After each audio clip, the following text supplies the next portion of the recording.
Welcome back, 2018 National Collegiate Paintball Association champions. Before we get into this final match between Liberty and UCF, we have the first and second place match and the third and fourth place match for the 5-man divisions.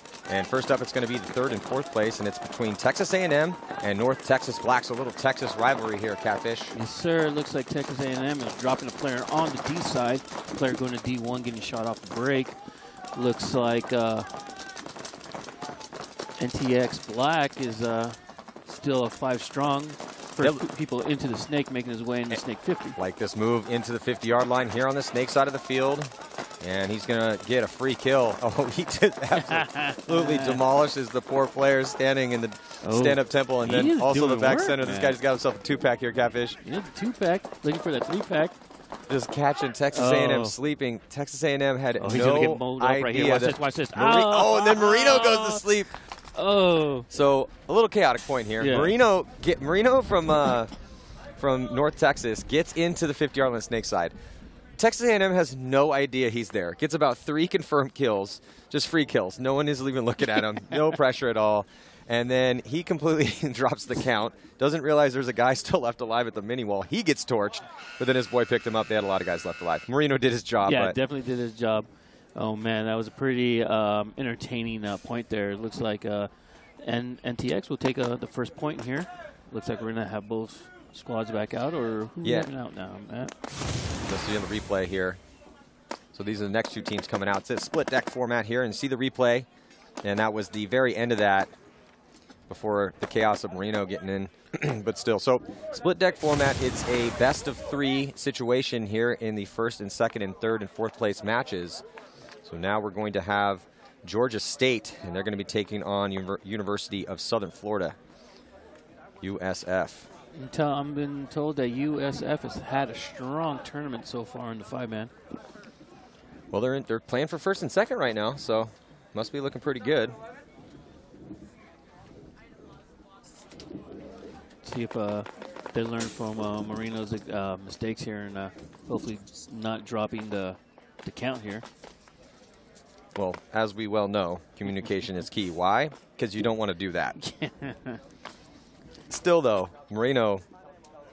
He did work. He did work, man. To at least a 2-pack, maybe a 3-pack. Couldn't see if his buddy stole that kill from him, but just did not know that there was a body at the mini wall. But it didn't matter. He already did his damage. But then he just got diced up pretty quick after that. But then his buddy saved him. Yeah, definitely saved him, ran that guy down. He was about to do the mic drop right there. He's about to bust out his signature celebration, his 6 celly. Yeah. Okay, we got both teams here in starting stations. Got Georgia pumping himself up over there. So Georgia State taking on University of Southern Florida. So Panthers on your right, the Bulls on your left. And it looks like a pretty solid break for both these squads here. In this first and second. Oh, yeah, so it looks like Georgia is going to lose a body on the snake side of the field. The Bulls, USF, going to lose a body out of that back center. So it's 4-on-4 right now. Moves being made on the D side of the field. Looks like the Panthers into the 50 brick on the D side. Player got in there clean. Ref just leaving him alone now. Look for that player to start looking for some kills here. Looks like the Bulls, pretty standard breakout that we've been seeing all weekend, man. Yeah, conservative break off the break. Go out wide, so risk that body, and then roll the guns, try to get a kill, and then methodically make your way up on the D side, and that's what's happening right now for the Panthers. Looks like Georgia State is definitely pushing the envelope here. Look for this Bull player here, USF, to slide into Snake 1, possibly. Just trying to figure out where his nemesis is on the other side of the field who's shooting at him. So doubling up that back center here with the Bulls. They need to get out of there. 3 minutes, 45 seconds to go here in this best of 3 format. We got another Panther player coming off on that D side of the field, Matt. Yeah, and you're looking at the D side right there for the Panthers in D2. Good field position for them, as that Dorito side has been incredibly dominant all weekend long. There was another body, Catfish, coming off for the Bulls. The center back player, like you were saying, one of them needed to move, but They're just content on leaving that body there. Panthers in the red zone right now. Attempted run through in that center, but gets taken out. Left-hand side of your screen, the Panthers pushing the issue into the red zone. Trying to get this first point on the board. Oh, looks like the bull player in the snake is getting pulled out on a hit. One lonely USF player's back stand-up, making his move over to the snake side. We got a 2-on-1 net. Well, definitely one player alive over here, and he's trying to scurry into the mini wall. Ends up making it clean. Georgia trying to get out wide here on the snake side. As he moves up, I was going to say his teammate is now well into the white zone over here. It's going to be really tough for the last player left alive for the Bulls. Looks like Terrell is going to run that flag in, hang it up, as there were 3 players left alive for the Panthers. Hopefully that's clean. Yes. So the Panthers will take the first point here. Point of the match goes to the Panthers.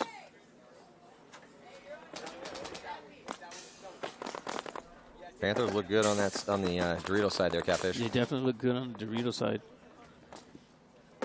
Now, a lot of these teams are just going strong Dorito side. I mean, as they should. It's a side of the field that's breaking all the points open, you know. For sure. But, I mean, you shouldn't still sleep on the snake. I mean, the snake's still going to be strong. We have seen, absolutely, we've seen how effective this snake side could be out here. And looking for Liberty to come out. They've played very strong on the snake side for the final match after the conclusion of these 5-man games. So now these teams going to switch sides. Texas A&M now going to be on your right, with North Texas black on your left. North Texas with that first one here. See if they can get another one and seal the deal. Pretty standard breakup for both teams. Looks like Texas A&M losing their player going into snake. Went to the mini wall. Texas black player going into the 50 snake, getting greedy and getting chopped up as he's diving in there. Yeah, he ran right into the gun from that back Aztec, able to get a shot on Moreno, who did most of the damage for North Texas. Looks like they're trying to fill in when Moreno went down here in the snake. Looks like Texas A&M is dropping another player. Look for the black Texas players going in the red zone here. No, stopping at the white zone. Well, another body coming off for Texas A&M, not looking good for them. North Texas already with a point on the board. There is one player left alive for Texas A&M on the D side, making a move into D2. Oh, I don't think they see him. I don't think they see him either, Catfish. I think he's going to chop up these guys as they come through.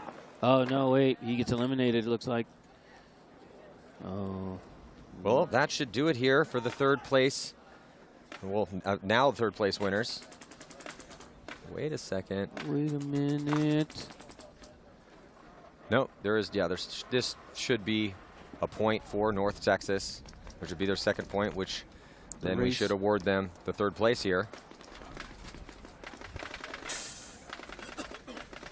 It's just a race to 2, also known as a best of 3. See, waiting for, there it is, thumbs up from the referee.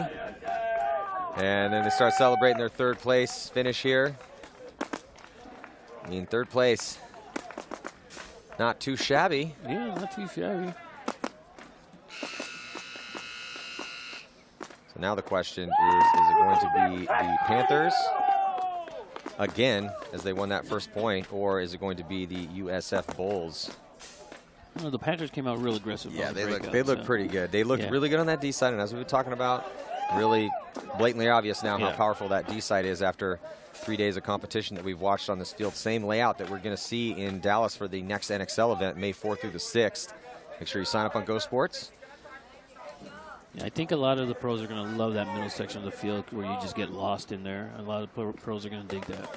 Well, let's check down with Lauren. Looks like she is with the third place winners here in North Texas. Yeah! Hey guys, I am here with North Texas, your third place champs here at the championships, World Championships for NCPA, but also you guys are the double Class A season champs as well. First place. Yeah! Is there anyone you guys want to thank for supporting you this season? Family. You can see it in the pits here. We can't do it by ourselves. We had our green line today helping us out. Our school does an amazing job of supporting us. And our fun on the alumni. our alumni for pioneering the way for us, making this possible for us. They've fought to have a paintball club at this school. We're still keeping it alive. All right, well, congrats to North Texas for being the season first place champs and getting third place here at World Championship. Back to you guys. Thank you. Yeah, congratulations to them, third place. But right now, trying to see who's going to win this first place championship in the 5-man. But Georgia, they look great in the first point. Catfish, not so much in this one. Here come the Bulls. Bulls seeing red right now, Matt, going into the red zone, trying to get these extra kills. I think there's only 2 Panthers alive. Nope, make that 1 alive.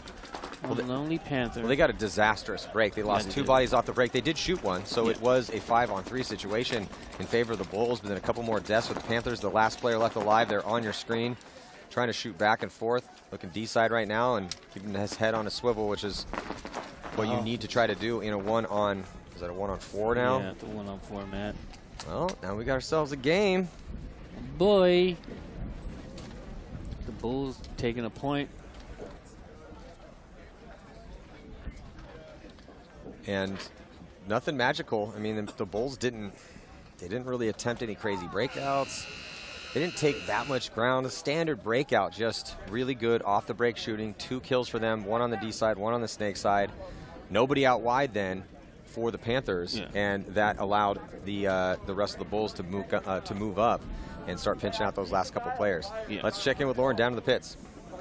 Hey guys, I am in the Bulls pit now, and it looks like one of the UCF coaches is actually down here giving them some advice, some pointers from his perspective as well. So it always helps to have a veteran person helping them out. Well, yeah, just like the North Texas Black was saying, thank you to our alumni. Yeah. Somebody's got to pave the road, right? You want to drive on the road, you want to go 100 miles an hour, road's got to get paved. So definitely helps to have those veteran presence. Those guys, back. Yeah, in the pits and helping out the team. So it's a tie ball game right now. The Bulls taking on the Panthers here in this best of 3 first place here in the 5-man division.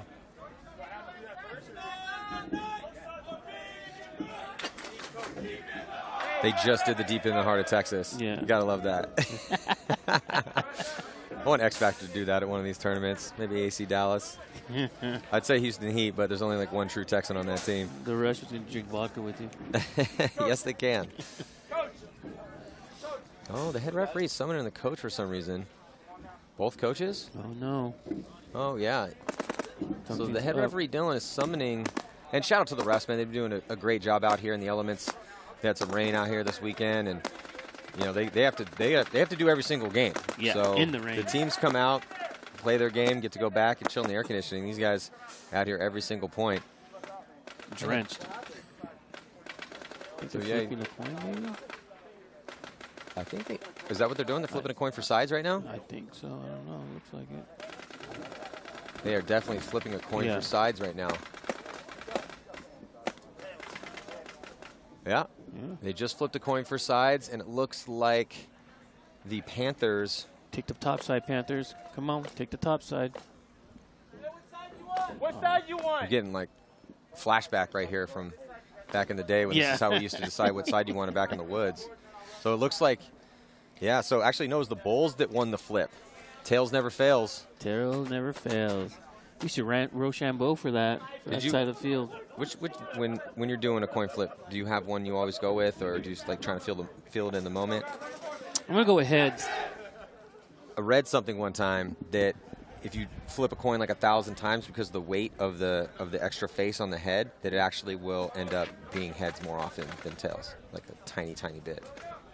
I still go tails just so I can say tails never fails when I win. Tails never fails. Matt, breaking down the knowledge, folks. Matt is like my personal Siri up here. If I need something, you know, hey, Matt, what's the weather in Peru right now? And he breaks out the information for me. I'm your phone a friend? Yeah, phone a friend, definitely. So tie ball game here, throwing 5 minutes back up on this clock here, as that's how it rolls in 5-man. So it's not a sequential running clock. It's independent games each time. It's like a even spread breakout. Neither of the sides dropping the player, but both looking to make Oh, my God, a minor penalty assessed here in the most important moment of the tournament for the Panthers. That's going to take 2 players off. They still have 3 bodies left alive, though, Catfish. Wait, doesn't he go to the penalty, or is this 5 minutes? No, this is just a 1-for-1. Yeah, that's unfortunate. Looks like the ball's in the Bulls' courts right now. Absolutely. They are in a big-time high-body situation right now. It is 5-on-3 in favor of the Bulls with 4 minutes and 17 seconds left to go in this last point. Definitely the Bulls' opportunity here to win this tournament. Yeah, definitely. If they blow this one, that's going to be really frustrating for them tonight when they're sitting around talking about the game. The paintball gods have shined upon them. A minor penalty on the Panthers. On the power play right now. Yes, sir. Getting into the snake. Still doubling up that back center. Yeah, I don't know. That didn't work for them last time. Well, the thing is that when you're in these 5-man games, you don't have a lot of time to work with.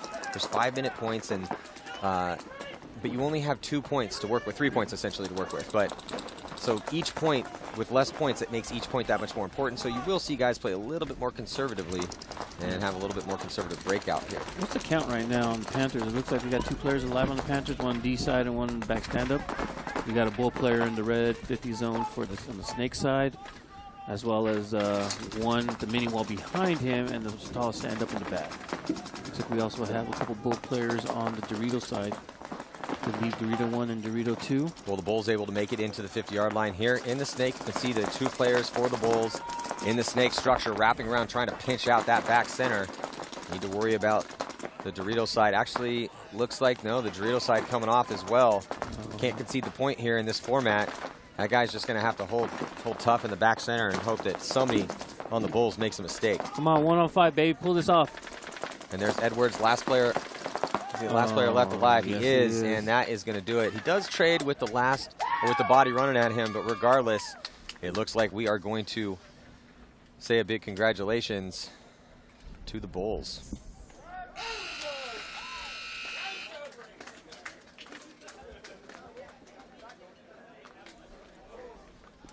So it was a close match, though, Catfish. Yeah, definitely a close match. I mean, they made it a game of it on the Panthers side. And there goes the chant. And there goes the USF Bulls chant. Yeah. Definitely got a little help with that minor penalty, so frustrating last point here for the Panthers, as they were just, fighting with those three bodies. Yeah, I mean, especially in a game like this, those are definitely key bodies right there. And penalties are just dumb. I mean, if you get shot, walk off the field. Don't cost your team the tournament. So let's check in with Lauren. She is with the first place winners here in the 5-man competition, the USF Bulls. Thanks, Maddie. I am here with the first place for AA. Congratulations. How does it feel to be the first place champ? Twice in a row we won it now. On my birthday. Today's my birthday. Second time we won it in a row. How are you guys feeling going into that last point? Had you played them very often, or had you played them this weekend yet? No, we just watched them play the center really hard. We figured out how to shut that down, key up on their spots, and took the victory.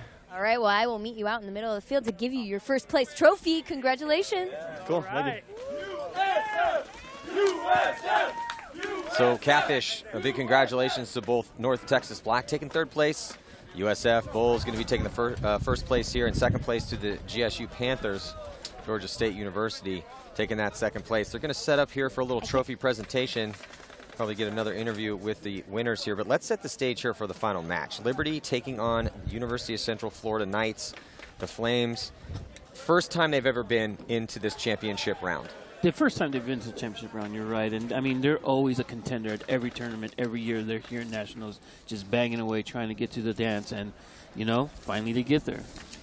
And on the flip side, though, the Central Florida Knights, no strangers to this situation. They are the defending title holders. They've won this tournament multiple times, always a favorite here at this event. Definitely. They've been at the dance 4 times. And, I mean, that's big veteran knowledge there with some of these players that have been there with them.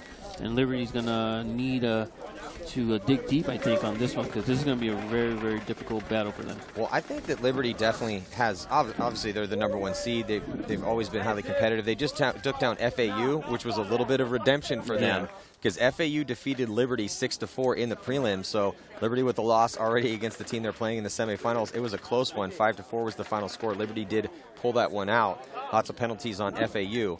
And then you're looking at Liberty's roster. I love what's happening on the D side. You have Jonathan Yo. He's been getting it done over there. And then Montanari, Kyle Babb. But on this D side, with Dickerson, Dickerson's been a good counterpunch guy. Yeah. He's been a great counterpunch guy. Middle, kind of the utility man, kind of like the Rainey Stanzik for Liberty. And then Christian Campbell's been phenomenal here on the snake side for Liberty. And we will, looks like we're going to send it down to Lauren Kelly, and she is with, looks like University of North Texas for third place.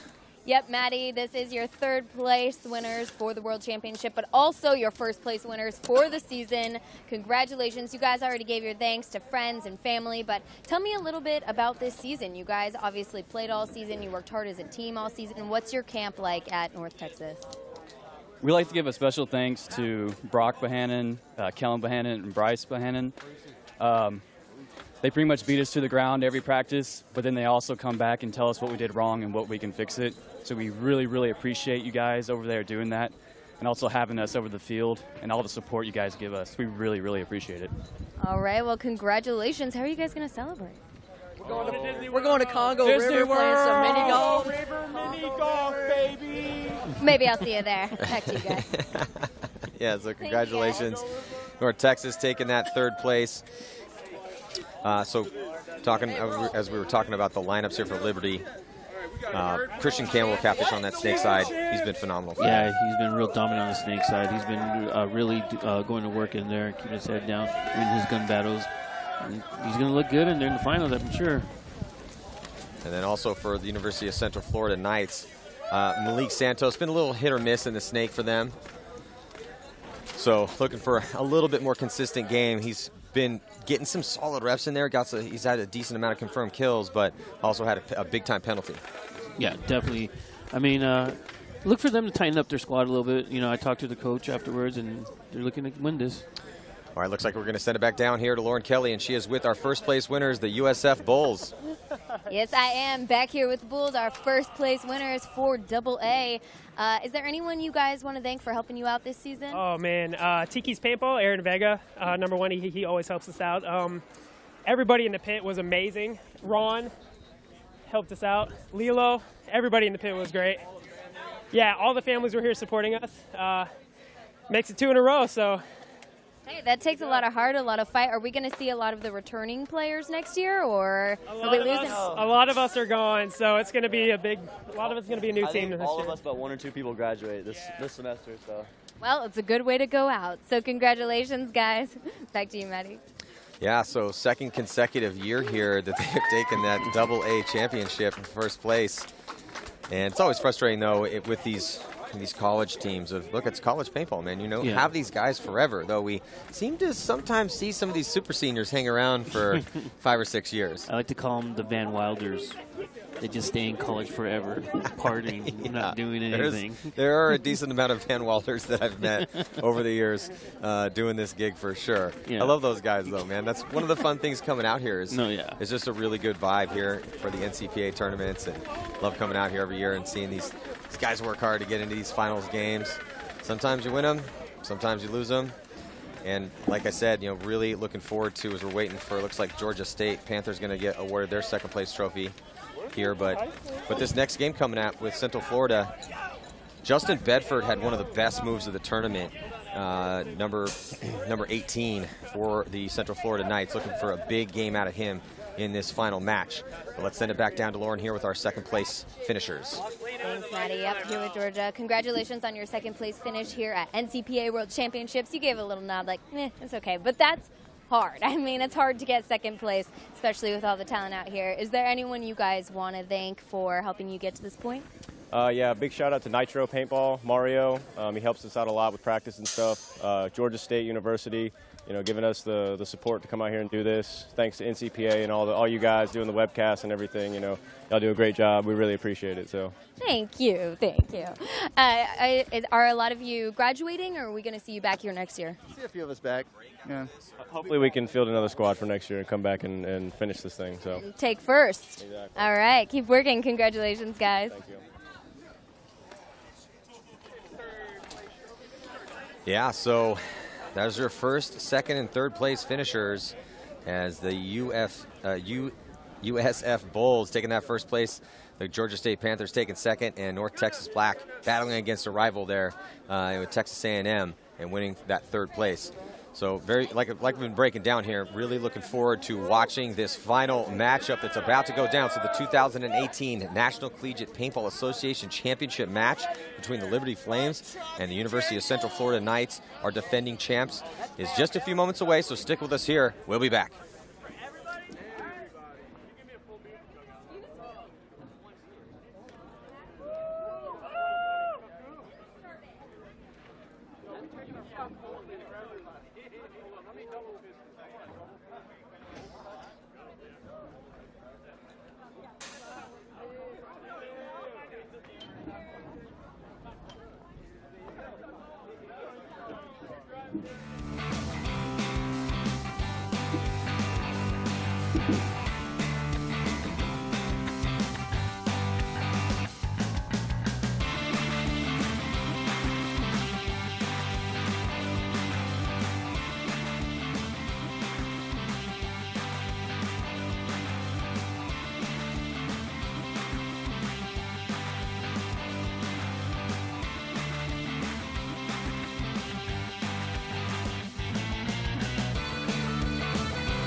The game we have all been waiting for here at the 2018 National Collegiate Paintball Association Championships. It's going to be Liberty, the very first time they had made it into this final matchup.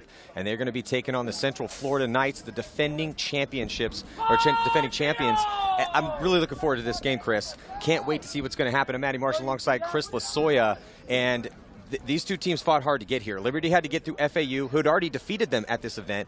And UCF basically just demolished UConn in order to earn the right to play in this spot. Before we get into the first point, let's check down with our sideline reporter, Lauren Kelly. Thanks, Maddie. Yeah, the stories here really are the defending champs against Liberty, a team who we have not really seen make the finals many times before. But as we talked to the coach yesterday and some of the players, their camp is run year-round. So they have a paintball field on their campus. They said they play after classes, they play on Saturdays, they're running drills all the time. So Liberty is hungry to put that work into action here to get that first place win. But UCF, they're our defending champs. Now, they all play for various local teams, but they're kind of a throw-together team. They don't play as a unit very often. They didn't get to practice this layout at all before coming in here. But each game, as they've moved on this weekend, they've understood and analyzed this field more and more. Both teams play very offensively, so I'm thinking we should see some fireworks out in the field, which should be fun. You can see there on your screen that Liberty, the highest ever championship finish was third place for them, as they have brought competitive squads to this tournament many years, but just never been able to capitalize on all that training they do. They have one of the best facilities for any college team, period. I mean, it's I've heard nothing but amazing things about it, and talking to those guys, they definitely have been training for this moment right here.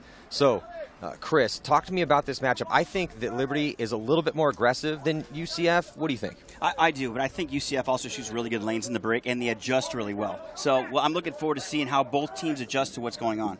You can see there on your screen as well that UCF, no strangers to this situation. They have won championships 2 of the last 4 years, trying to make it 3 of 5. And we are about to get into this first point. Liberty, hyper-aggressive on the D side and on the snake side. Really like what I've seen out of Christian Campbell. Also, Jonathan Yu on that D side. He's been dominant as well. So here we go. Looks like the first body to drop is going to be for the Knights. And no, look at this, though. 2 gunfight losses for Liberty, pretty much right at the same exact time. And another body coming off for UCF, but here comes the big move as Joseph Montanari getting up there in the snake, Matty. That's on your screen right now. Nobody over here. He's uncontested, Matt. Yeah, that was a great move by Montanari. He's at the 50-yard line here in the red zone, wrapping around and really putting pressure on the Knights and those back bunkers in the blue zone. So very interesting as Liberty lost those 2 bodies. Oh, but now Montanari throws his body away. So some sloppy gunfights out here, Chris, in this first point. Yeah, they need to pay attention, but I don't know if number 52, I don't know if David Dickerson saw that fill out to the tower, Matt. Ooh, God, he knows he's there now. David Dickerson almost got caught by that little fill, and here comes the move. Dickerson's now going to have to shift his gun towards the D side. He did get him, Matty, walking out there, so it's a one-on-one situation right now, I believe. So that was a bold move down, pushing into the gun here of Dickerson, and end up getting caught for the Knights. So just 1 body left alive. Now he moves over, and he's trying to shoot Dickerson's feet. Dickerson is going to move around and try to edge out towards the inside of that bunker. He still thinks the guy's in the Dorito, Matt. I don't think he knows he left. He definitely doesn't know the count. I don't think the body in D2 for Liberty knows the count either, as he's playing like they're still looking at 3 bodies in front of him. Yeah, no, I think they definitely need to communicate, reassess the situation, but UCF playing a good point right here by shifting out to the snake side, Matt. Yeah, there's just that 1 player left alive here for Central Florida, and he has repositioned nicely. He's made a couple moves. You always want to try to get your opponents to lose you. Try to get crafty out there, make a move when they're not looking, and that's what he's been doing right here. Well, they're not playing as a team right now. They need to communicate. You know, they have this field spread as much as they can. Dickerson might have some loader problems. It looks like he's shaking and baking a little bit. Alex Zudell out there trying to save this point here for the Knights. Momentum, always such a key here in these final matches. There it is. Finally, he figures it out. Did he just get direct drove in the chest? I think Zudell might have got a shot in on him. Got to be careful for Liberty not to get a penalty. Yes. Turns it into a one-on-one, but then Dickerson wins the one-on-one. Wow. So Alex Zudell almost pulled off a 2-on-1 situation. Got to tip our hat to him a little bit. Absolutely. As he was able to shoot the attacker pushing into him. Looks like that was Kyle Babb, looks like he plays the 2 on the D side typically. So yeah, Zudell almost pulled it off, but Dickerson able to win that gunfight, win that 1-on-1, and the first point is going to go to Liberty. I'm surprised that Liberty didn't get a penalty on that, because he's looking at it, he continued to play. The ref went in there very aggressively, So I was looking for the flag to come up, which would have, been a swing. Talking about Kyle Babb when he made that move and got direct drove in the chest? Right in the chest. Yeah, I could see he was looking at his chest. Lucky for Liberty, he didn't shoot his gun, did not receive a penalty, and that pretty much helped save the point. You can see there on your screen, Liberty pretty dominant in their first game. So they only lost to FAU. Other than that, it's been pretty flawless for them. So we're going to head to a quick commercial break, and we'll be right back with more of this finals action. Stick with us.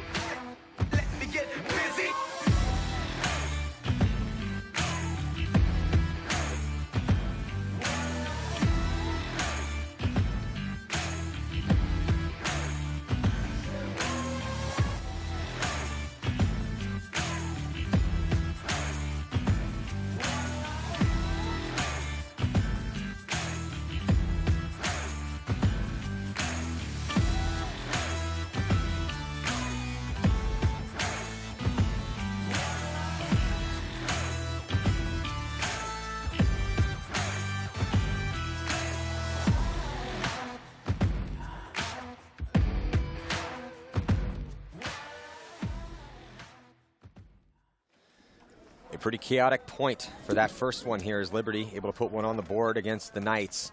And it came down to a 1-on-2 situation. Alex Zudell for the Central Florida Knights almost pulled it off. He did kill Kyle Babb, who made a move up on the D side of the field. But then, if it wasn't for David Dickerson, we'd be singing a different song right now. Dickerson able to win the 1-on-1, puts the point on the board. And here we go, heading into point number 2. And it looks like the Knights are going to lose a body, trying to extend over here on the snake side. Off the break. Liberty, a clean break for them, 5 alive for the Flames. Nice pick. Oh, here we go. There's Christian. He's making this move all tournament. Christian Campbell getting up Mixie up in the snake. Look at the Dorito side, though, on the far side with UCF, Matt. Well, it's good to see Christian Campbell shake off that last point. He was one of those bodies that came off early. He had to get picked up as the move made in there by another player, but still now Christian Campbell, he's their go-to guy here on the snake side all tournament long for Liberty. Yeah, absolutely. He's been doing very well over here, but look at on the Dorito side, Matt. That's the back corner. That's the backside for UCF, holding it down, trying to contain Christian Campbell, who's unattended or not controlled over here. Well, we talked about, look, Liberty's more aggressive, and one of the reasons why is because their D-side front player, I believe that's Jonathan Yo, he's been on the gas pedal the whole tournament. Absolutely. And Christian Campbell, he's the definition of the gas pedal as far as a front snake player is concerned. Definitely not scared to go, as the referee's going to run in and check out D1 for the Knights. They're in the white zone. Looks like he's clean, though. Yep, that was a good shot across the field by Christian Campbell. He's got to be careful in there, though. He can't get too far back at that bunker. He's going to get clipped. Still 5 players alive right now for Liberty as they are repositioning. Looks like Dickerson, number 52, makes his move up into the center. There's Campbell on your screen. Actually, no, it's Montanari. Montanari right behind Campbell. So now, two players in the snake right now for Liberty, Chris. They're going to start double teaming these back guys to help Christian get up to their snake probably. And if he's able to do that, he'll be able to shoot across the field with those Dorito players. Well, the Knights still have bodies alive, but they're playing on their heels. Why? Because of the aggression of Liberty. Liberty makes it to D2 very quick. They get Campbell up in the snake. The guns start to shift, and that mindset starts to shift for the Knights as they are now just having to be forced to try to shoot these lanes and keep these players honest in their bunkers, keep them at those 50-yard line bunkers. Correct. Well, Montanari right now has to help Christian. If he can help him get up to the next snake, he'll be able to control the whole field. They got to work together. It doesn't look like they're playing as a team right now. Well, Liberty is trying to find the move, and Campbell is just going to force his way through that lane. Gets lucky, ran into a gun, but was able to make it into the white zone here. He's getting a lot of paint. Lots of lanes are coming in on Campbell. Campbell's still just going forward, man. This kid is fearless, and he's going to wrap around and get a shot on the back center. Christian Campbell is just demolishing people right now. He's living on the edge, though. Yeah, he is. I mean, there are just multiple streams of paint flying in on Christian Campbell. He doesn't even care. He's still going forward. Typically, in this situation, I tell a guy like that, hey, maybe pump the brakes a little bit while you're in there. Take a deep breath. We have guys alive across the field. Let the play develop. But Christian's feeling this finals right now, and he did die early in that first point off the break, so gets it immediately back in the second one. Nice work by Christian Campbell. Now the score going to be 2-0 in favor of Liberty. It was good by Montanari to come up and help Christian towards the end there. They started double teaming him. They went up in the middle brick as well to contain the Dorito guys, while Christian came down the side of the field with Montanari. It's going to be up to the Knights to pick it up here. You can see the last meeting, the 2017 Nationals in the championship match, and UFC won that one 5-4. It was a really close, exciting game. We could potentially see the same thing here. That point wasn't that close, though. First point was really fun to watch. Yes. The second point was pretty much all Liberty. They shot one body off the break, and even with 4 players alive, and even with those 4 players shooting pretty decently accurate lanes back and putting some pressure on the attackers, they were still running through those lanes, not able to get those shots, and Christian Campbell made it into the Knights' white zone, that's some good upfield penetration. And as the other bodies were starting to stack up on the 50-yard line on the D side and in the center, Campbell clocks in, gets a couple kills, and that's it. Point over. 2-0 is the score. Well, one thing I've seen out of UCF out of this whole tournament, I've seen those guys come back, reassess, and help this game. I think they're going to fix their problems. They might go a little harder up the middle, shoot better lanes. They'll fix the problem. I mean, I can't never count these guys out. Oh yeah, for sure. I mean, of course the Knights are the defending champs for a reason. They're a team that has been dominant at this level of this in college paintball for years. So, but this is their time to exert that, to bring that to bear here. They can't just let Liberty dictate the pace of these points. No, and Liberty's coming out really strong. They're playing very, very well right now. So let's check in again with Lauren Kelly. Thanks, Chris. As you said, even though UCF is down 2 points a little early on here, you can never underestimate them. Liberty definitely can't. They're great at adjusting and coming back. And they have Zach Doherty as our coach, who is a veteran. And as we talked about yesterday, he is so calm and collected. He's able to keep his players calm and focused on the next point. On the breakout now. Solid breakout for Liberty. Solid breakout for the Knights, but the referee is running in to check out the back center player for the Knights. And these refs have been really on it. They're being very cautious of what's going on. They know the whole field, and the refs play the game just like the players do. So here we go. Dorito 3 on the far side of the field. Yeah, making it. UCF. Yeah, it looks like Liberty able to make it into D2 there on your screen. Has a back player right behind him in the blue zone. Now you're looking at the snake side line for Liberty. No one up the field yet, except no one up past D2 on the Dorito side, but again, Christian Campbell finds his way into the 50-yard line here in the red zone. Absolutely, and UCF has to contest him over here. There's nobody down the wire. Leaves him total reign to wrap where he is right now. He's wrapping down the side, and he gets total shots on the inside, Matt. We know what we're seeing from Liberty that's interesting because we've been seeing it the opposite on the D side. So typically it's the D side that's the first to attack, and then the snake side goes. But Christian, he's been the guy getting into the 50-yard line in the red zone. The gun shift to him. That takes the pressure off his D side players, and then they start to attack. It's just like a boxing match. You throw the jab sets up the overhand right sets up the left hook, and that's what Liberty's doing right now. Exactly, but also on the other side of the field, Matty, here you go. Here's the fill into the snake. That's definitely going to help out UCF right now. But on the far side of the field, UCF is up to the Dorito 3, so they have better field position on the Dorito side of the field. Yeah, so they definitely have good penetration on that Dorito side for UCF, and getting the body here into the snake is going to help them as well, and that is Malik Santos. One player going down on UCF on the far side of the Dorito side field on the tower, Matt. That's one down for UCF, so one person advantage. Oh, and look at the cross-field shot by Christian Campbell on Dorito 3. Another UCF field go down. Christian Campbell is feeling it right now. We'll see if Malik Santos can answer, because now looks like the Knights are down 2 bodies. They have 3 players alive, 2 in the back center, and Malik Santos here in the snake. That's that shot I was talking about before, the cross-field shot to Dorito 3 that Chris Campbell knew. Well, it's a blind shot. It is definitely a blind shot. Lots of blind shots out here. Looks like Liberty is losing a body trying to attack. Santos was able to get a shot on him, but then he gets taken out. Now just 2 players left alive for the Knights. Man, they're just going to work right now. Another player going down, 1 player left alive, Matt. And Christian Campbell and Montanari again on the dynamic duo over here on the snake side for Liberty, and the Flames are looking outstanding right now, Chris. Yeah, they're playing really good paintball. Very, very aggressive, get up in your face, not allowing them to do anything. I mean, they're on their heels pretty much the whole game, Matt. The skills are really starting to show for Liberty. Individual skills, the teamwork. During their interviews, they had talked about, we have this practice facility. We can go any weekend we want. We can show up after classes during the weekdays, so we go and do drills. When you're talking about a team that has a facility like that has the will to do the work, I mean, the team could be really scary, and they're really starting to shine out here. You can see this graphic on your screen, points per game. Liberty edging out the University of Central Florida was 6.4 for Liberty through 5 games, and the Knights 5.67 through 6 games. Yeah, man, Chris, Liberty, this is the point for the Knights. If the Knights can't stop the aggression, they have to find a way to keep Campbell out of this 50-yard line on the snake side. Well, I have might as well let him start there. Yeah. Well, I have a feeling, Maddie, that even if they do keep him out, Liberty will adjust, and EO will go down the Doritos just as quick. So they'll shift the progress. They're to the other trying. side of the They're field. just getting shot. Oh, okay. Got to tighten it up a little bit over there. Let's check in again with Lauren. Hey guys, yeah, UCF is talking about just that. They have to control Christian Campbell, and they're aware of it. They're talking about the snake side and how they can try to shut it down as early on as possible off the break. Well, he's making it on a delay. He hasn't run there off the break, but look for that lane. So if you're the back center, or if you get your guy out wide and he can wrap around, try to get him on that delayed move. He's not necessarily running there off the break. They did already shoot him, though, that very first point.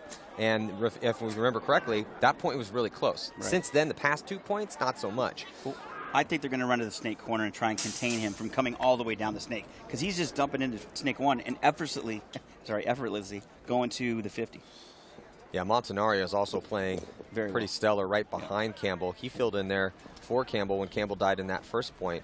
Also, Yo over there on that D side of the field has been very consistent at just getting in there, staying alive, looking to make those secondary moves, getting into D1, moving into D2, moving into D3. If Liberty scores another point and they score it quick, if I was UCF, I would throw a timeout. So I think they might be doing that, man. That's a good call, because I don't see him getting very anxious down there. So we're going to take a quick break. We'll be right back.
We're back here in this championship match, 2018 National Collegiate Paintball Association Championships. And it looks like we have an update from Lauren Kelly. Thanks, guys. UCF is not resigned at all yet. They said they just need to focus on getting 1 point before the halftime. And they also told me that this is exactly what happened to them against Clemson earlier this weekend. They got down 3 points, and then they just regrouped, connected with one another, adjusted, and were able to take that win. So they work well under pressure. We'll see if they can turn it around. Well, they're facing a team that really wants to win this tournament. The execution of these plays and just the pure gunfighting ability and the willingness to make these secondary moves on Liberty has been impressive here through 3 points. Looks like a minor penalty going to be assessed here on the Knights, and to make that 2 minor penalties. Oh no, complete Maddie. Disaster strikes with 2 minutes to go here in the first half, and Liberty, this should be a real easy one for them. The good thing for the Knights is, even if there is a good thing about getting 2 minor penalties in 1 point, is that both of those penalties will come off. They both come off, or one comes if off? they get them in the box. Did you see 2 bodies in the box? I didn't see 2 bodies in the box, but I think only 1 penalty comes off. We also don't even know if that really was 2 penalties or if it's the same flag. No, but I think it was 2 penalties. It was. There was 1 penalty on the far D side, like you said, and there's a closer one on the snake side wedge for another penalty, minor. Really did not think that this game was going to be a blowout. We still have a lot of time left, but other than that one very close point that came down to one-on-ones where the Knights shot 2 Liberty players off the break, this has not been a close game. No, I still think, I'm not sure, Maddie, but I think if there's 2 minor penalties and you win the point, one will come out, the other one will stay in the box. But we'll have to see, Matt. Yeah. And so I'm trying to diagnose the Knights' problems. They're just getting shot off the break. They have no game plan because they're losing too many bodies off the break. Then they got a penalty on that one, and yeah, it's very unfortunate, but you just can't get penalties at this stage of the game. You got to play paintball, and I can't take it away from Liberty. Liberty's playing really good right now.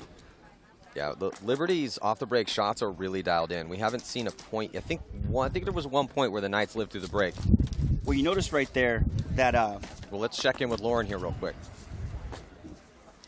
Chris, I heard you saying that you weren't sure if because they got 2 minors, one would be staying in the box. And I just asked the ref, and actually both of those bodies come out of the box since they lost that point. So luckily UCF will be up 5 bodies in this point. Perfect. Thank you very much for the clarification, Lauren. Well, that's good news for good the Knights news. because and they haven't had a lot of good news here in this game so far. Oh, man. Well, they almost send 6 bodies out. Frazzled, I think, at the end of the day. But, you know, Wait. Do they have... Well, there's not... Wait a second. I don't know if they have 5 bodies out there right now. I don't know. I'm going to look, though. And they did start with 5 now. Thank so goodness. it looked like for a second they were going to send 6 bodies out, which wouldn't have been a good thing. No, not at all. It's a free point for the opponents. On the breakout. Now Liberty. Liberty losing a body now off the break, so the Knights finally clock in to get that kill, and then the move being made in the center. Here comes Christian Campbell, Mr. Consistent at getting up into the 50-yard line on the snake side, looking cross field. I don't think he knows he's in the center, but maybe now he's going to shoot that cross shot again. I mean, he knows that if he knows the guy's there, he'll shoot that cross Well, shot. the Knights are now in the 50-yard or in the red zone on the D side of the field. Diving into Snake, Matt, he's UCF, but also getting shot diving in, Matt, so that's 1 down for UCF as well. Christian Campbell going to work all alone over here again, Matt. A minute and 3 seconds left to go here in this first half. Montanari is right now, actually Montanari made a move behind Campbell, and Campbell gets another kill, so Christian Campbell's making a solid MVP run right now. He does get taken out. I don't think he knew that that body had made it that far up on the D side of the field, but Montanari's been playing great right behind him. That was the guy in the center 50, actually, the center white for UCF. There's a guy at the center wedge for the UCF guys. I didn't think knew he was there either. Oh, but he is eliminated, Matt, so that takes another one out for UCF, and they're going to concede the point. Oof. Was that the last player alive for UCF? No, the Knights still had a body in D1. In D1, but it was a good concession. I don't know. It was definitely looking dire for them, for sure. But with only 35 seconds left, you're spotting them that 5th point. Oh, I didn't think about that part. I mean, maybe just try to hope that guy can hold out, maybe get a kill. Because you're spotting, again, that's 5 points in 1 half. They're 2 points away from the mercy rule. I'm not exactly sure. I need to get some clarification if the mercy rule is in existence in the final match. But the same story here is Liberty is more aggressive. We talked about this coming in. Liberty was more aggressive than UCF. They're making that blatantly apparent here in this final matchup. You can see in the replay. That was from Christian Campbell. That was that back tower guy, Matt. Christian Campbell's having a tournament, and he's having a finals match right here. Other than that first point where he died early, other than that, it's been... And you can't do anything about that, though, you know? I mean, yeah, you're going to get shot running out off the break every now and then. I remember in Sweden one time, I got shot off the break every prelims game in the goggles. Got first 5 seconds of the game, every single game. I think that's because you didn't sleep that whole weekend. That could be true. Let's go down to Lauren Kelly. Hey guys, Bosky and Zadell came off the field after that point really upset, saying they need to stop conceding the points. They need to let them try to fight through this. They wanted to just let the time run out, not let Liberty put another point on the board and take it into overtime so they could figure it out. So they're telling them that they need to have a little bit more faith and let them play through these things a little bit more. But in these last 35 seconds, they're just saying Liberty's not going to score a point. We'll regroup and talk about this at the halftime. Well, yeah, I agree. Yeah, obviously, exactly. That was perfect. So I think we're all thinking the same thing. But man, let's just hope that these guys can pull it back. I mean, 5-0 deficit. That's a big gap. Giant, huge hole that the Knights have dug themselves into, and now we need to start talking about that mercy rule. There's a 7 at 7. 7 points with 7 minutes left in the second half. Then that's it. Game over. And the back guy just got shot in the loader. That's going to be a minor if they see it. I'm not really sure if they will. The guy in the back center at the wedge, but look at him coming up the field, Matty. Well, Liberty is trying to win this point. Even with just 10 seconds left in this huge lead, Liberty is still aggressively pushing forward. They lose 2 bodies, trying to do so, and a couple bodies come off for the Knights as well, but it's not going to matter as time expires here in the first half. Too little too late on that one. But I thought they might get another point right there. They were coming pretty hard. Well, that's why they continue to impress us. You have a situation with a huge lead like that, there's really no reason for them to recklessly run down the field. They could have just taken some spots, rolled their guns, and just accepted the 5-0 lead they already have going into the second half. But they were still making moves, trying to win a 24-second point. Yeah, of course. You know, but I think, and we talked about this yesterday, if you're not a defensive team, if you start playing defensive, that's when the people start running over you. And I think they're just staying with their game plan because it's working for them. But now they're switching sides of the field. Does UCF play better on this side of the field is the question, but still 5-0. Well, now Christian Campbell and Montanari are going to be left-handed in the snake. UCF, they're going to be right-handed, and then vice versa on the snake side. I'm sorry, on the D side. So will that affect it? I don't know. It's tough to tell. I really think that UCF has got to start taking the snake corner or trying to get out here and contain the snake, because he is just running all over the place over here with uncontested the whole time. Not to take anything away from the fun players on the D side, but Christian Campbell in this last game is my vote for MVP. So far, we still have some paintball to go, so stick with us here. More action coming at you from this final matchup, 2018 NCPA Championships. We'll be right back.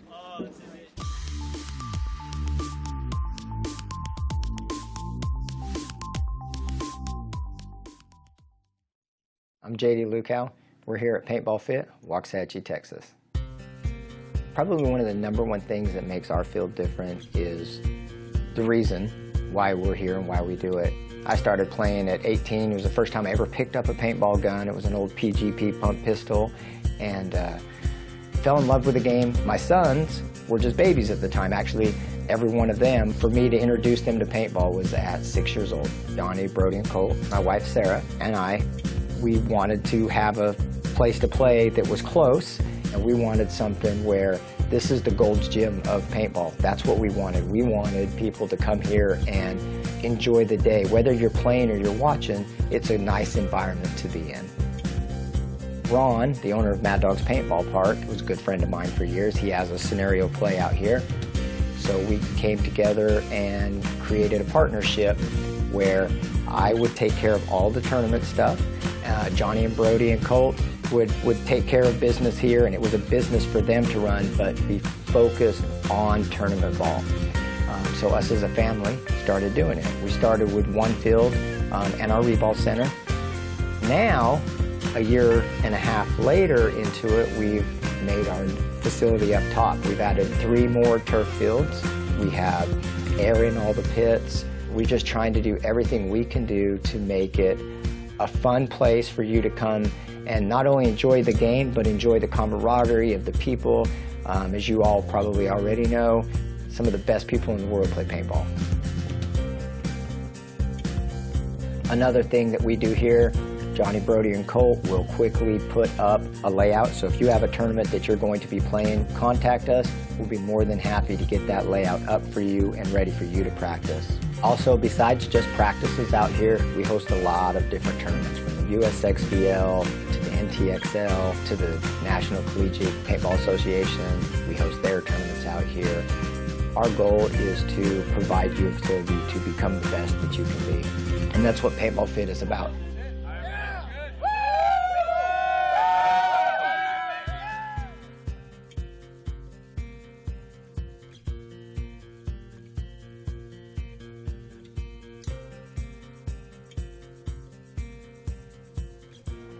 Welcome back for the NCPA World Championships finals match. UCF is battling Liberty. Liberty is beating them 5-0 going into the second half, but UCF is not going out resigned for the second half. They took 2 minutes of that halftime, huddled up. The coach was saying, this is just a minor setback. Believe in yourself, believe in each other. We can bring this back. Of course, they know that a huge thing they need to contend with is Christian Campbell. They talked about the Snake players pretty much the whole time, saying the Snake side players are just tearing them apart. So they're going to be trying to focus on shooting those Snake players out so they can try to get some points here. I think that's an accurate diagnosis, and you can see there here at this particular event how they got to this position. And the Knights, they looked a lot stronger than this before this match. Liberty has elevated their play. They have risen to the occasion. here in this final match, and that's why the score sits as it does. And absolutely, Christian Campbell is on fire over here. Can't take anything away from Montanari. Joshua Montanari right behind Christian Campbell. He's playing the second attacker. But their D-side's doing well, too. Their D-side's staying alive. Their D-side's getting into a D1, D2. They've made some big moves, too. They're closing games out, but, man, Christian Campbell's carrying the lion's share of the work on the snake side of the field. Well, I look for him to change it up just a little bit. On the side, but now the snake side open again, Matty. Losing one on this side of the field is UCF, Matt. Yeah, and Liberty's only 2 points away from 2 points and 3 minutes away from a mercy rule, and it looks like a penalty is going to be assessed on Liberty. This is an opportunity for the Knights to try to fight back. And that took out Christian Campbell. So this whole snake side's wide open with the 50 up there. You see on your screen, UCF is getting up in the mix, but he gets shot out, Matt. Did Montanari or did Campbell get the penalty? It wasn't. It was Montanari got the penalty, pulling out Campbell. Montanari's playing the back corner. Chris Campbell made the snake and got pulled out for that penalty. Well, now the utility man here for the Flames, Dickerson, able to get into snake one. This might be a long point, Matt. I mean, right now they're it's a stalemate, sort of, and I think that what they're going to do is try and grind it out a little bit. Well, the Knights, they can't have any long points. They're down 5-0 right now, so they're going to try to speed things up. But I agree with you that Liberty, for sure, is going to try to slow this down. And, first of all, they're just trying to stay alive and figure out where the rest of these bodies are at. Another body had come off for the Knights, so that makes it closer on the body count here. 8:48 to go. You can see there on the D side in the red zone for the Knights. This penalty is going to come out in 4 seconds, Matt, so he's going to get back in the game. So they're yelling. They're yelling at him to shoot the box. He's not able to do it, so Liberty does get their body out of that penalty box. Dickerson in snake 2. You can see there Dickerson on your screen. He's, like you said, man, they don't have a lot of time to sit around. I mean, they can draw this out a little bit, but, I think Liberty is just going to sit back and chill as long as they possibly can. The Knights with the body in the snake as well, too, at snake 1. They have D1 is also hot. It would be really good for Liberty to slow this game down, because the more time that comes off this clock, if they could get just maybe another 2 or 3 minutes off this clock and keep the score the same, this game should be pretty well locked up. Let's get an update from Lauren Kelly. Hey guys, the UCF coach is down here on the sidelines talking to Tindall. He's telling him that they need to make a move on this snake. Oh, and there he does it. So the coach is here on the sidelines trying to help him out, trying to get an advantage on the snake side. Did Lauren just do a little play-by-play right there? She did a play-by-play. Nice that work, was impressive. Lauren. Way to go, Lauren. So, yeah, a little move made here into snake 2 for the Knights, mirroring up the move that with Dickerson, the utility man, able to get in here after that penalty. It looks like the Liberty players are just kind of chilling out, kind of grind this out, Matt, and they're doing a pretty good job of it right this second. Yeah, that's exactly what they should be doing. And on the inside right there on the highway, he's coming down the snake. Does he make it? I believe, yeah, to trade it out. So, and here comes number 5. Or, sorry, 50. This Christian Campbell came back out of the box, and now it's on their side of the snake, man. Yeah, so it was Udell in the snake for the Knights, and he gets run down by Dickerson, and then Campbell comes out of the box. He stays alive. He's over here on the snake side trying to get a shot on D1, but has to keep his head on a swivel. It looks like a major penalty is going to be assessed on the Knights. Oh, no. Oh, that's it, man. This game's over. Yeah. This is going to be a mercy rule, because here's what's going to happen. Liberty's going to score this point. Yeah, there's the concession. It's now 6-0. The Knights have a major penalty. They're going to be down a body, and now they're flat, walking off, heads down. I'm looking in their pits right now. They already have the 1,000-yard stairs. It's not looking good for them. No. Not looking good for the defending champs. No, it's very unfortunate. They're a great bunch of guys, but Liberty just taking it to them this tournament, or this last game. Well, I'll tell you what, if everything stays the same, and this is the story that we end up telling, what a great story it is. After all these years, you're watching the replay there, Dickerson on the run-through, after all these years of Liberty not making it to the finals, best they did, I believe, was the 3rd place, but always being competitive, so kind of letting themselves down when they come to the big tournament, having their practice facility to finally put it all together, come out and play the defending title holders in UCF and then dominate them, potentially a mercy rule killing. It doesn't get any better than that as far as Liberty and their story here in this event. Highest ever championship finish, was a 3rd place. So really hungry for that win. You can tell they're on fire right now. Yeah, and you've seen right before that the replay of the guy going down the Doritos. He's actually the one that got that major penalty on UCF. He traded out with the guy in the first Dorito and continued to play down, trying to get the guy in the tower, and that's what drove the major penalty. It's a desperation penalty. Yeah. We see that all the time when teams are down. There's not a lot of time left. Let's check in again with Lauren. Thanks, Maddie. UCF is frustrated and they're angry. They're getting tired of each point that they play. But Bedford, he's already walking out on the field without the rest of his team. He was probably most frustrated visibly here on the field, and he told his coach he didn't care what the call was. He was running snake off the brakes. So we might see them try to up the aggression here. I love that. I mean, that's the mentality you want to have because the road's long. If you want to play tournament paintball, you can play for a long time. And now, not in college paintball, though. You do have a limited time span in college paintball. I heard really good things about Bedford. He had the second best move of the tournament on that D side of the field. Well, just in general, but both big moves that we saw, the 4-pack run-throughs on that D side, and Bedford was one of them. All the way to the snake in the break, Maddie, but he gets clipped out going in, but also losing a player, number 24. That's going to be Corbin Ryan on Liberty, taking the walk as well. So now with 3 bodies left alive here for the Knights and 1 minute and 43 seconds left. Liberty is 1 point away from victory. If they win this point right here, and since there's under 7 minutes to go in the second half, that's it, game over. Championship goes to Liberty. Yep, 131 left, 130 left in that penalty, Maddie. They're down to 3 players, 3 on 4 in favor of Liberty. Liberty just kind of chilling out, Maddie, as we said, shooting their guns, just kind of sitting in the back. Looks like another player may be going out for UCF, but he actually stays in. Well, you can see from the body language of the boys on Liberty, really, like you said, no hurry to go anywhere. You can always tell by the body language if a player wants to go, and there goes another death for the Knights. So just 2 players alive on the field for them, and it's still 1 minute left on that penalty. Liberty with 4 bodies. You know, there's still 5 minutes left in this game. It's not unheard of, you know, Liberty losing another player in the back. It's not unheard of to come back and win this, but, man, it's going to be a long, long journey, and they got to go a lot quicker than this, Matt. Yeah, the Knights with their 2 players, looking at 3 players now, so they did win a gunfight, shooting out the back center for Liberty. So that's going to slow things down even more here, and they're going to get their body out of the box in 32 seconds. You know, and like I said, you got to get up the field a little bit, get a better shot in the box. And here comes a move by White up in the center for Liberty. He doesn't know. Look at this guy. Here comes Joseph White, who's going to try to put the exclamation point on this win, and they're going to get a major penalty now again on the Knights. Man, they are just getting destroyed. Well, their pit starts to argue about that last one, but what a beautiful run through there by Joseph White. So Joseph White comes through. Dude, did you see what just happened, Matt? Well, the player comes out of the box, blows the guy to pieces, and now wow. Chris, I can't believe that after all of this, looking like they're about to, like I said, put the exclamation point on the victory because it would have been a mercy rule. Nope, they go to sleep on the box, and that's going to haunt him later, even if they win, just because he's going to get made fun of by his teammates. We had talked about that too yesterday. You know, you can't go to sleep in the box, and we saw it happen a couple times yesterday. I'm not sure about that major penalty on 6-2 over there. You know, I don't know. I don't know exactly what happened. It sure looked like he got ripped in the back and spun.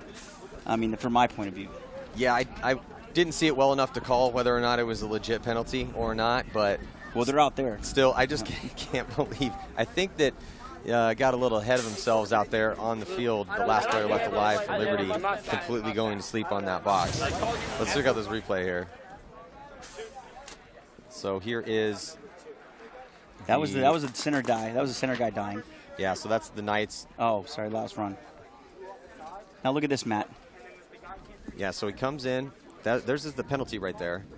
So that's White. That was a beautiful White by a beautiful run through by Joseph White as he comes through, and then major penalty assessed. I really hope we have a penalty on the guy coming out of the box and stitching up the guy that totally forgot about him. That'd be awesome. That was really funny. Well, hey, 1 point in the game, you know. Liberty 6-1, still a lot of time. I was going to say, I guess Liberty can't be perfect because they were about to literally skunk out and shut out the UCF Knights, but just that one little mistake ends up putting that first point on the board here for the Knights. So, yeah. I mean, it is frustrating to watch the Knights be so dominant for so many years and play so flat in this game. However, it's awesome to see Liberty work as hard as they have I think now I want to say 5 or 6 years we've been watching them at least be competitive with the highest that they've ever placed third with that training facility they have and how much support they have and how much work they've been putting in. It's awesome to see them come in here and almost completely shut out the defending title holders. Yeah, absolutely. But the game's not over yet. Still a little bit of time. I mean, the game is not over yet, but yeah. it's pretty over. It's very close to being over. There's enough time for them to score a few points. I'm gonna have to call it. Yeah, the fat lady is definitely warming up her vocal She's cords. warming up. She's not singing quite yet, but yet. she's putting that spray in her mouth and getting ready to go. So we're gonna be right back after these messages. Stick with us. Truly believe in the guy next year. We're gonna win. We are the scariest, nastiest, dirtiest team here, and we're gonna win.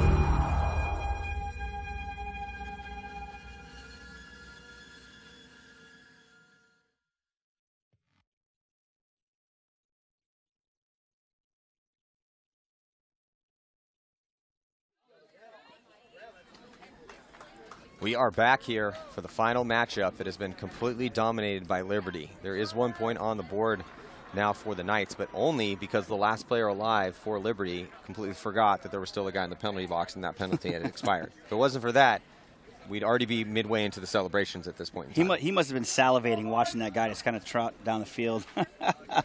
Kick the door in like it's a saloon. Oh, man. And big fan of what the Knights have done over the years, but I think that they finally got stopped by Liberty. It's been a while, though, and the Knights have been arguably the most dominant team for the past 3-4 years. They're on the breakout. We talked about Liberty shooting those lanes, Matty, and effectively over here on the Snake side once again. Yeah, Bedford is just riding the struggle bus right now. That's 2 points in a row. He's got shot trying to get some penetration. However, I'm not going to knock Bedford because he has really no choice. Yep. And that spot's been makeable, so I agree with that play call. I feel for him. Yeah, they're shooting the really good lanes over here. I mean, both sides of the field. Liberty's been effectively shooting somebody in the brick almost every game, and I hate when you see the judge run over towards you like that. But Liberty losing a player on the far side of D and taking the walk, getting in the Snake, though. Christian Campbell, uncontested over here once again. He's just going to go to work. Christian Campbell's percentage on making it into this 50-yard line Snake for this tournament, I don't know the numbers on that, but it's got to be ridiculous. Yeah. He's shooting across the field. Take another person taking the walk. I think that's Stock over there for UCF. And 3:13 left in this game. They're taking nice controlled push, Matt. That's all they need to do right now. We say nice controlled push. Campbell shoots out the last player left alive, and looks like Ryan's going to run that flag in to put their 7th point on the board here. So they are again 1 point away from the mercy roll with just under 3 minutes to play and still 22 seconds left on that penalty. Gets checked out. Looks like the hang is good. So there is the mercy rule on your screen. It's a 7-7. Team's up by 7 with 7 minutes left in the second half, and it's game over. Yep, absolutely. And, I really can't foresee UCF coming out very strong with their heads up. It's unfortunate, but you got to give it to Liberty on this one. Yeah, Liberty's looked just flat out phenomenal in this match. I mean, it's been the same story pretty much the entire game long. Liberty is the aggressor, and we knew that coming in. Having watched the games here from the Knights on center court, watching Liberty out here, it just looked like Liberty was going to have a little bit more of an edge with the aggression, and that is going to pay dividends on this particular field layout.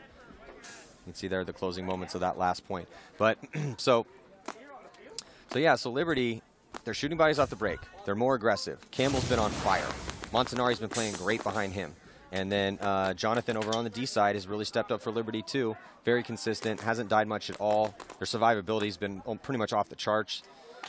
When you start checking all those boxes, it adds up to a 7-1 lead. Absolutely, and it's almost been flawless. You know, and I wasn't, after the first point, I was like, man, I really hope the whole game goes like that, back and forth, you know, punch each other in the face, brawl. But unfortunately, it just hasn't gone that way. Well, during the commercial break, we actually looked at each other and went, oh, this is going to be a good one. Right, yep. And then the exact opposite happened. I know. It's been all Liberty. Yep. You know, hats off to all the teams that played this weekend. I haven't been to this tournament in quite some time. I'm glad to be back with you guys. But, man, I'm telling you, I've seen a lot of good talent out here this weekend across the board. It's good to have you back. It's good to have you alive. I'm glad that you're actually still alive. Thank you. I appreciate that. Me too. This could be the end of it. This could be the coffin. So can Liberty take the mercy rule here, or it looks like Bedford off the break. Bedford coming for blood. Bedford's real fast. Past the 50-yard line in the center, and it looks like a kill does come off of that. They are able to make it to the 50 brick, and he's getting chased by the referee. But they're going to work over there on the Dorito side. He's still clean, though. And here he's hunting for kills all the way onto the white zone. Now has to do a little tactical retreat, and then finally gets taken out. And there goes another body coming off. Still 2 players left alive to try to save this point here for the Knights, to try to stop this mercy rule. But strange, Campbell's in the snake. You know, but he could run down the snake on these guys right now. They probably wouldn't even see him. Christian Campbell shooting across the field. Both guys looking Dorito side. Now he sees he's there. Yeah, so Campbell, I mean, there was a little bit of chaos as Bedford runs through. They also send another body through, shoot both those guys out, lose a body, and then have to reposition. He made it pretty far, actually. Yeah, and then the Knights get a body out wide here, snake side, and go right into the snake. Nobody's picked him up. Coach told Christian he knows he's there. Shooting, he's trying to shoot that tall Here target. comes Christian Campbell. Christian Campbell is going to, did he trade out with them? Yes, he did. No penalty assessed. That was stock for the Knights.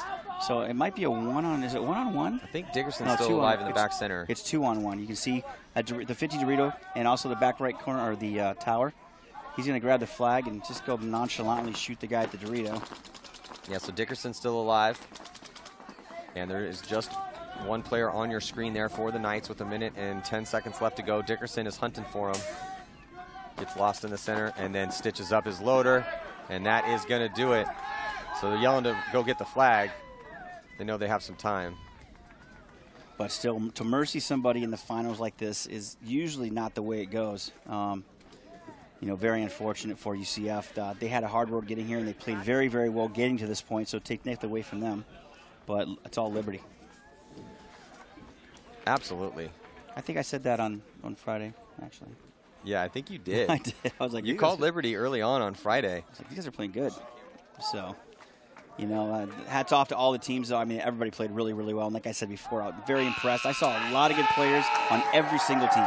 Absolutely. Yeah, it's been a great weekend, and we really thought on Friday, and I got to give it to you, Chris, you did say that Liberty looked pretty amazing. But I just saw a lot of parity up here. Miami NC State is the celebration. The very first championship that Liberty gets underneath their belts is going to be here in 2018. We just watched it happen, and they did a beautiful job. What an epic win, a huge blowout victory against the defending champs. But, yeah, FAU looked good. I thought that Penn State looked pretty good. I loved how NC State was playing. They were one of the funnest teams to watch, but they just had that heartbreaker, that gross major that cost them that game. But it's been a very fun tournament, as always. And I think unquestionably here in this last match, you got to give the MVP to Christian Campbell here in the Snakes. Without question. I mean, the kid played just absolutely phenomenal. Decimating. I like that word you used, so I wanted to use it one time. The way to tell the MVP, here's a simple test. If in the halftime period, your opposing team is saying, we got to shoot that Campbell kid in the snake. The snake is destroying us. Let's get this. I know the D side's strong. That's how you know that you are putting the fear of God, literally with Liberty, into the other team. So let's go down to Lauren with our winners. Thanks, guys. I'm actually here with what you just called the MVP of that match, Christian Campbell. Congratulations. You were all over that snake. You were getting down to the 50 snake almost every single point, just getting tons of kills. You guys played strong all weekend long, but this looked like a different level of play. What did you guys do coming into this finals that elevated your skill level that much? Honestly, it was my back guys shooting those key guys off the break and just allowed me to get in the snake and just have the entire snake to myself pretty much. Because if they don't have anybody in the wire, I can just go down the field and shoot everybody. So props to my back guys for helping me do it. So Well, congratulations. Go ahead and celebrate with your team. I'll bring your trophy out shortly. Congratulations. Back to you, Maddie. Yeah, Christian Campbell, I love that, though. He's like, hey, congratulations. She's like, hey, congratulations, you got the MVP. What was so great about it? He's like, well, my back guys, you know, they shot everyone in front of me, and that's very nice of him. But, yes, across the board, you don't have a performance like we just saw without everyone playing well. Correct. It's not just Christian Campbell. Montanari played great behind him. Dickerson, the utility man in the center, getting it done. Jonathan over there on the D side. I mean, they played flat out phenomenal everywhere, but it was just something special to watch Christian Campbell get shot off the break in that first point, and then after that, he just clocked in, and he was just doing work constantly in there. And just like he said, and he was one of the only players that we saw do it as consistently as he did, is that if there's nobody in front of him, what's he going to do? He's going to get down there, get forward progression, get to that 50, and start shooting bodies across the field. But the reason why we have forced to give him the MVP is, one, us watching him be so spectacular, but listening to UCF specifically call him out by name and saying, is this what the top of the mountaintop feels like? Yeah, yes it does. Hey, enjoy it. You earned it.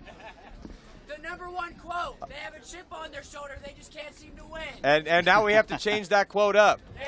Congratulations, boys. I'm getting yelled at by the Liberty boys. Yeah, they played great, man, across the board, like I was saying. Really consistent. And even off the bench, you know, it looked like, who was it? Joseph White. Yeah, Joseph White comes in off the bench, comes through the center, gets like a two-pack run-through, gets the guy to get a major penalty. So they just got contributions from everyone. They have a huge support squad, a lot of support from their school. And just like they were saying, and you know, I was getting yelled at. He's like, they got a big chip on their shoulder. They've never been able to win. Well, we can't say that anymore. Finally, after all these years, Liberty Flames are sitting at the very tip top of the mountain, and they are the best college paintball team in the world. And it was fun to watch, Chris. Yeah, no, they played amazing. You know, they're great guys. They're very respectful of everybody. They're like, yes, sir, please, thank you. Very polite. You know, I just love coming to this tournament. You know, it's just a good time. And hats off to those guys. They played extremely well as a team. Yeah, great vibes all the way around. And yeah, they've always been hungry. Every time we talk to them, like, oh, we feel like this year is our year. We don't want to be cocky about it, but we really feel like we got a chance. This year, they proved it to everyone. They're the best team in college paintball. And let's take it down to Lauren. Hey guys, I am here with your champs, Liberty. Congratulations at winning first place. You guys have fought so hard to get here. Coach, Aaron, anyone you guys want to thank for helping you get here? Oh, of course, we want to thank our school, Liberty University. They support us so much and just bless us so much. We just praise God to be able to just come out, have awesome fans, awesome families come out and support us. And yeah, I mean, I don't know what to say. We're speechless. It's great. How many seniors are you going to be losing after this finals match? Ooh, too many. We got like 4. Yeah, 4 or 5, something like that. Well, at least you still have like 16 on your roster, so we'll see you next year. Yeah, exactly. That's the hope. All right, well, congratulations, guys. I hope you have a big celebration tonight. Woo! Yeah. Back to you guys.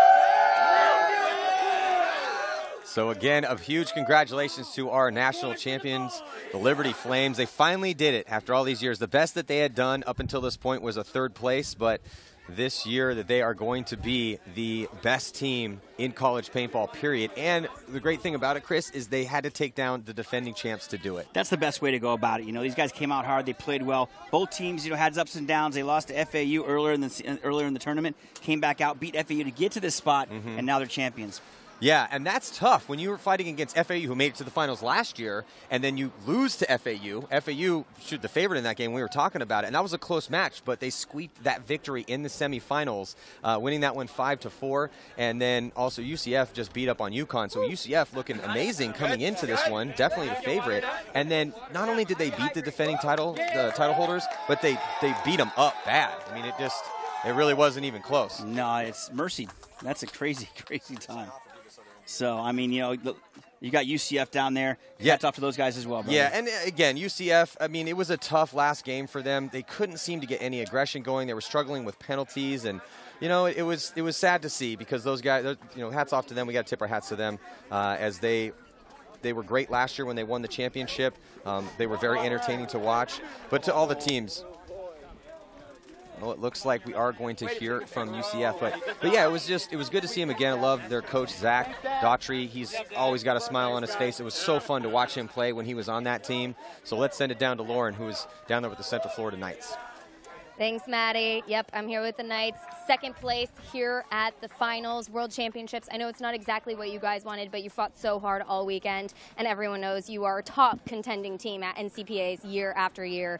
Is there anyone you want to thank for helping you out this season? Ooh, definitely the Sports Club Council at UCF did a lot of great good helping us getting funding. All sponsored on the jerseys, GI with the paint, Ruthless for the jerseys, Maximum Velocity Paintball Series, and definitely Tiki's Paintball for helping out with a lot of deals. A lot of good. XPX Paintball, they helped a lot in the pits, all the parents here. A lot of help. Well, I know you're a senior, you're graduating. We're going to see you out here next year on the sidelines with Zach trying to help out. Yeah, all of our alumni. We got our alumni duty now and be filling pods. Maybe on the sidelines getting shot too. I was shot once this week, and it can happen. Well, congratulations, guys. Thank you so much for coming out. And that is it for me. Back to you, Maddie. Yeah, so thank you, everyone, so much for joining us. What a great tournament, as always, here at the NCPA. I love coming out to these, and it was great to see Liberty finally crowned champions, taking down UCF Knights.